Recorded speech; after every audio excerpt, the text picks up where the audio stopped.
Hey guys, welcome back to my channel. For those who are new here, I'm Liliana, and in today's video, I'm going to show you how to make these adorable pumpkin meringue cookies. If you guys want to see how I made these, well, keep on watching. So first you're going to create what we call a double boiler or a bain-marie.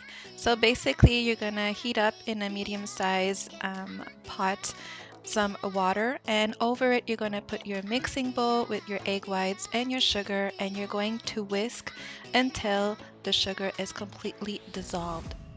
You know when it's ready when you're touching the egg whites and you go all the way at the bottom, and with your fingers you cannot feel any more grains of sugar.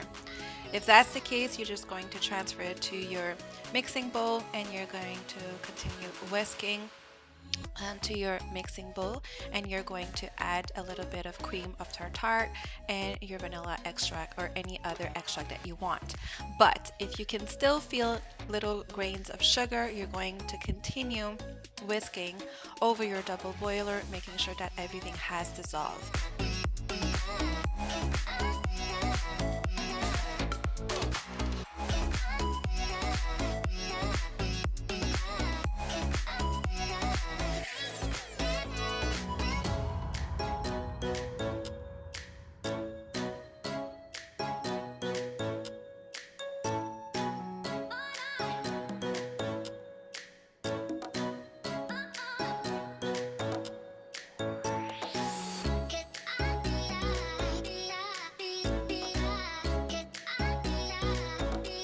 Continue mixing until stiff peak forms. Once you have the perfect meringue, you're going to go ahead and simply divide your meringue into different bowls and then create your different shades. I'm using gel food coloring, and I did numerous different shades of orange, and I even did one that kind of looks like a plum color.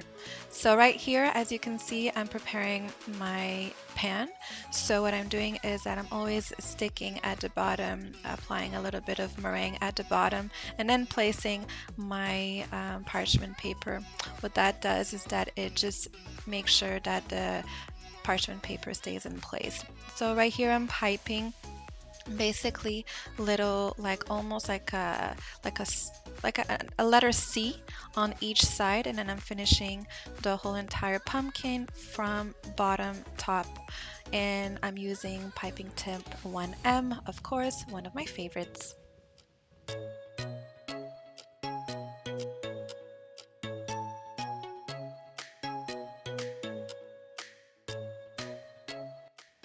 Using a smaller piping star tip, I'm creating the top of the pumpkin. I'm also going to do wiggly lines using a round piping tip, and I'm going to create also little leaves using my Wilton leaf piping tip also. By the way, all the material that I'll be using in this video will be in my description box down below, including the meringue recipe that I used that will bring you to my blog. I baked these at 200 Fahrenheit for almost 2 hours, and what I did is that I closed the oven and cracked the door open a little bit and let them completely dry on the inside of my oven. You know when they're ready, when they're completely dry, and then you can lift them up from your parchment paper, and then the bottom is completely flat and dry. I really hope you guys enjoyed this one. I wish you all a beautiful Halloween. Please stay safe, have fun, and Sunday I will be taking a little break because I'm gonna go with my little one for trick-or-treating. So I will see you next week. Super excited about the upcoming videos that are coming up, and I have surprises for November and December as well, so I'm very excited about that too. So I really hope you guys enjoyed this one. Thank you so much for watching again, and I wish you all a beautiful Halloween, and kisses to you all, and see you next week.